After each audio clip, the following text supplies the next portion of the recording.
Hello future doctor, welcome back to biolume academy. आज का topic है ड्रॉप लेना चाहिए या नहीं। अगर आप नीट 2025 में अपना बेस्ट नहीं दे पाए हो तो क्या एक और अटेम्प्ट देना वर्थ है? Let's discuss pros cons and self check point. Why do students consider dropping? Students drop लेना क्यों कंसिडर करते हैं? क्योंकि नीट इस बार का नीट का पेपर टफ था। बोर्ड्स, अगर जो बच्चे बोर्ड्स के साथ नीट दिए हैं वो बोर्ड्स और नीट को एक साथ मैनेज नहीं कर पाए। जो बच्चे स्कूल स्कूल जा रहे थे, स्कूल और कोचिंग का सिलेबस जो था, पढ़ाई जो था वो मिसमैच हो गया, बैलेंस नहीं कर पाए। कोई भी हेल्थ इशू था या कोई स्ट्रेस था, पेपर अनएक्सपेक्टेड था, जैसा कि JEE based out of NCERT, बहुत सारी चीज़ें चल रही है मार्केट में तो इस वजह से बच्चे ड्रॉप लेने की कंसिडर कर रहे हैं। पर ड्रॉप का डिसीजन इमोशनल नहीं होना चाहिए बल्कि लॉजिकल होना चाहिए। आज मैं आपको बताऊंगी कि ड्रॉप लेने के प्रॉस क्या क्या है, यानी एडवांटेज क्या क्या है। तो ड्रॉप लेने का यही एक एडवांटेज है कि आपको पूरा एक साल, पूरा एक फोकस्ड ईयर मिलेगा, जिसे आप या तो अच्छे से यूज़ करके आबाद कर सकते हैं या फिर अपने गेम्स, अपने गर्लफ्रेंड, अपने बाबू सोना के साथ बातें करके उसे बर्बाद कर सकते हैं। तो एक फुल फोकस्ड ईयर तो मिलेगा, एक चांस आपको मिलेगा वापस से अपने वीक टॉपिक को इम्प्रूव करने का टाइम मिलेगा, वीक एरियाज पे काम करने का टाइम मिलेगा, खुद की गलतियों से वापस से सीखने का मौका मिलेगा, मॉक टेस्ट रिवीजन और भी ज़्यादा अच्छे से डिसिप्लिन मैनर में, वेल मैनर में आप फिर से प्लान कर सकते हो। और जो बच्चे इस बार बोर्ड्स दिए थे, बोर्ड्स के साथ नीट का एग्ज़ाम दिए थे, उन बच्चों के लिए बोर्ड्स का नहीं रहेगा तो अच्छे से वो पूरा प्लान करके वो पूरा एक साल पढ़ाई कर सकते हैं, अच्छा रैंक ला सकते हैं स्मार्ट वर्क के साथ। अगर कोई भी बच्चा मेहनत कर रहा है तो ऑफकोर्स अच्छा रैंक तो आएगा ही। ड्रॉप का मतलब होता है रिडेम्पशन ईयर, ना कि रिलैक्सेशन ईयर। अगर आप ये समझकर अगर ड्रॉप ले रहे हो ना कि यार पूरा एक साल है, आराम से पढ़ूंगा, पूरा प्लानिंग करेंगे, पूरा प्लानिंग के साथ पढ़ेंगे आराम से चिल करते हुए, तो ऐसा बिल्कुल नहीं है। ड्रॉप ईयर का मतलब होता है रिडेम्पशन ईयर, जिसमें आप अपनी हर गलती को सुधारते हो, अपनी हर गलती से कुछ नया सीखते हो, बहुत सारे चेंजेस करते हो, अपने आप पे काम करते हो, वीक टॉपिक्स पे काम करते हो, बहुत सारे मेहनत करते हो, बहुत सारे डिस्ट्रैक्शंस को अवॉइड करके, अपने बाबू सोना पुची पुची को अवॉइड करके सिर्फ पढ़ाई पे ध्यान देते हो। तो ड्रॉप ईयर का मतलब ये होता है एक्चुअल में। मैं अब बताती हूँ कि ड्रॉप ईयर्स की कॉन्स क्या क्या है। सबसे बड़ा कॉन्स तो ये जो मैंने फील किया है, इट्स मेंटल प्रेशर। बहुत ज़्यादा हाई मेंटल प्रेशर होता है, हाई मेंटल प्रेशर से गुजरते हो। कई बार मन में ये ख्याल आता है कि मैं ये क्यों कर रहा हूँ, मुझे यही क्यों करना है, मुझे यही क्यों चाहिए, इतने सारे ऑप्शन है, मैं उन ऑप्शंस को क्यों नहीं ऑप्ट कर सकता, मैं क्या है नीट में, क्या है एमबीबीएस में जो मैं इसी के पीछे पागल हूँ। हमारे सारे फ्रेंड्स, कुछ हमारे सारे रिलेटिव्स के भाई, कजन्स, सिस्टर्स, सब कुछ ना कुछ कर रहे होते हैं। मेरी सारी फ्रेंड्स मैं बता रही हूँ, मेरी एक फ्रेंड बीएससी नर्सिंग कर रही है प्राइवेट कॉलेज से, भाई वो अफोर्ड कर सकती थी, प्राइवेट कॉलेज से बीएससी नर्सिंग कर रही है।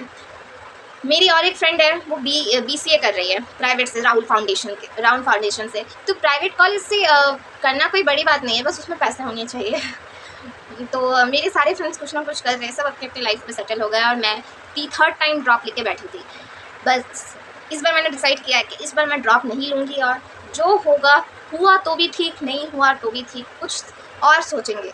पर अब और ड्रॉप लेने की हिम्मत मुझ में तो नहीं है बिल्कुल भी। और मैं आप लोगों को भी यही सजेस्ट करूँगी कि अपने मेंटल हेल्थ पे फोकस करके, अपने मेंटल हेल्थ को देख कर ही कोई डिसीजन लीजिएगा, क्योंकि डिसीजन आपका इमोशनल नहीं, लॉजिकल होना चाहिए। आपके डिसीजन में लॉजिक होना चाहिए। आप अगर ड्रॉप लेना चाह रहे हो, अगर आपका जुनून है कि मुझे एमबीबीएस ही करना है, मुझे नीट क्लियर करना ही है, तभी आप ड्रॉप लो। अगर आप ये इतना ज़्यादा मेंटल प्रेशर अगर हैंडल कर सकते हो, फैमिली का, रिलेटिव का, फ्रेंड्स का, हर लोग आपसे यही पूछेंगे, भाई तेरा इस बार हुआ, कोई बात नहीं, अगली बार मेहनत करना हो जाएगा, सब आपसे यही कहेंगे हर कोई। तो अगर आप मेंटल प्रेशर हैंडल कर सकते हो तो ही ड्रॉप लीजिएगा। अगर पता है ड्रॉप ईयर में सबसे ज़्यादा डर क्या होता है कि इस बार अगर नहीं हुआ तो क्या होगा, फियर ऑफ फेलियर, हारने का डर तो यार हर किसी को होता है। जब इंसान बीच में फांसी के फंदे में अगर लटका हो ना, तो गिरने का डर तो हर किसी को होता है।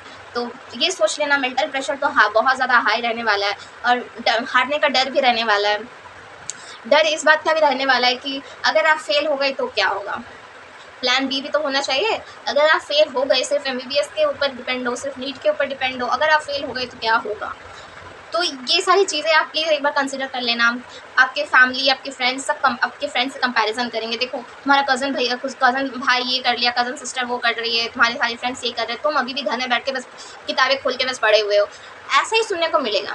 ये कड़वा है पर सच है। हर किसी के पेरेंट्स सपोर्ट करते हैं, ठीक है, बहुत कम बच्चे के पेरेंट्स जो होते हैं जो उन्हें मेंटली सपोर्ट देते हैं, लेकिन अक्सर मिडिल क्लास फैमिली जो होती है ना, वो वो बस यही सोचते कि बच्चा कर ले, उसके लिए बच्चे को बहुत ज़्यादा हाई प्रेशर, मेंटल प्रेशर में रखा जाता है। मैंने भी वो प्रेशर हैंडल किया, मैं बहुत अच्छे से आपको बता सकती हूँ। प्लीज़ इस चीज़ को एक बार कंसिडर ज़रूर कर लीजिएगा ड्रॉप लेने से पहले। आप अपनी लाइफ में इसी तरह लैग करते रहोगे अगर आप अपने प्लान को प्रॉपरली एग्जीक्यूट नहीं कर पाओगे तो। इसीलिए प्लान बी होना बहुत ज़रूरी है कि अगर इस बार नीट क्लियर नहीं हुआ 2026 में तो क्या करोगे? ये सवाल खुद से पूछो। क्या तुम दोबारा से हारने के लिए रेडी हो? क्या मैं ये नहीं कह रही कि तुम हार जाओगे, बिल्कुल नहीं। अगर तुम प्रॉपर मेहनत करोगे, अगर पूरा एक साल तुम प्रॉपर स्ट्रैटेजी हर मंथली प्लान फॉलो करोगे, वीकली प्लान फॉलो करोगे, डेली स्ट्रैटेजी कंप्लीट करोगे तो क्यों हारोगे? पर क्या तुम पूरे साल कंसिस्टेंटली पढ़ने के लिए तैयार हो, सारे डिस्ट्रैक्शंस को छोड़कर, अपने सारी चीज़ों, अपने सारे दिमाग को खाली करके सिर्फ पढ़ाई, सिर्फ किताबों के बारे में सोचने के लिए तैयार हो? तुम्हें सब कुछ छोड़ना पड़ेगा, सब कुछ लाइफ से निकालना पड़ेगा।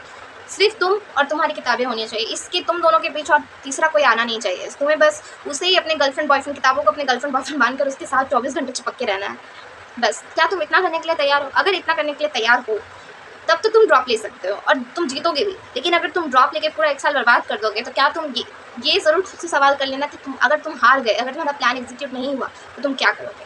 क्या कहोगे अपनी फैमिली से? क्या मुंह दिखाओगे जाके अपनी फैमिली से? ये एक बार ज़रूर कंसिडर कर लेना। एक बार ड्रॉप तब लो जब आपका रीज़न स्ट्रांग हो। रिग्रेट में ड्रॉप लेना सबसे बड़ी बेवकूफ़ी है। अगर आपको रिग्रेट हो रहा है कि यार इस बार नीट का एग्ज़ाम अच्छा नहीं हुआ, पेपर टफ था, अगली बार फिर से ट्राई करेंगे, अगर सिर्फ ये रिग्रेट है पेपर ख़राब देने का, तो प्लीज़ इस रिग्रेट में ड्रॉप बिल्कुल मत लेना। अगर आपका रीज़न स्ट्रांग है, लॉजिकल है, तो ही ड्रॉप लेना। अब मैं बताऊं कि आप डिसाइड कैसे कर सकते हो ड्रॉप लेने के। मैंने इतने सारे प्रॉस एंड कॉन्स बता दिए, पर आप डिसाइड कैसे करोगे, है ना? तो ये भी मैं आपको ज़रूर बताऊँगी। तो अपने आप से सवाल पूछो सबसे पहले कि क्या आपका बेस स्ट्रांग है? आपका बेस स्ट्रांग है या नहीं है, ये आप खुद से पूछो। क्या आप जेन्युइनली मोटिवेटेड हो डेली पढ़ने के लिए? क्या आपके पेरेंट्स सपोर्टिव है मेंटली? वो आपको मेंटली, फिजिकली, सोशली क्या आपको सपोर्ट कर रहे हैं? हर चीज़ से, फाइनेंशियली हर चीज़ से सपोर्ट कर रहे हैं? आप हर रोज़ पढ़ने के लिए रेडी हो? पिछली बार हार्ड वर्क या स्मार्ट वर्क कम था? बोलो, क्या पिछली बार आपका हार्ड वर्क या स्मार्ट वर्क कम था? क्या तुम इस बार उसे पूरा बैकअप करने के लिए रेडी हो? क्या तुम रेडी हो? सच में रेडी हो? अपने आप से पूछो। मैं आपसे पूछ रही हूँ इसलिए अपने आप से पूछो कि क्या तुम सच में दिमाग से, मेंटली, फिजिकली रेडी हो इस इतने बड़े चैलेंज को उठाने के लिए? ये एक चैलेंज ही है और तुम्हें इसे चैलेंज की तरह ही लेना है पूरा एक साल, और इस चैलेंज को जीतना भी है। तो ये कुछ सवाल है जो आप तुम अपने आप से पूछ कर डिसाइड कर सकते हो कि क्या तुम्हें ड्रॉप लेना चाहिए या नहीं। अगर आपका आंसर येस है तो ड्रॉप लो, पर अगर तुम इसे मिशन की तरह ले रहे हो, तुम इसे अगर एक मिशन की तरह ले रहे हो तो थोड़ा अल्टरनेट मेडिकल करियर एक्सप्लोर करो विदाउट नीट के। उसका वीडियो मैंने ऑलरेडी चैनल पे अपलोड कर दिया है कि विदाउट नीट और नीट के साथ आप कौन कौन से करियर को ऑप्ट कर सकते हो, तो मेरा वो दोनों वीडियो ज़रूर देखिएगा, ठीक है? तो आपका ये मिशन नहीं होना चाहिए, आपका एक टारगेट होना चाहिए, आपका ये सपना है, आपका ये गोल है जिसे आपको पूरा करना है। तो ट्राई कीजिए, सोचिए, पूछिए खुद से क्या तुम कर सकते हो, क्या तुम रेडी हो, मेंटली रेडी हो? एक बार खुद से पूछ लो, ओके? तो don't forget to like and subscribe and share my channel. मिलते हैं नेक्स्ट वीडियो में। Till then keep growing with biolume academy. Bye bye.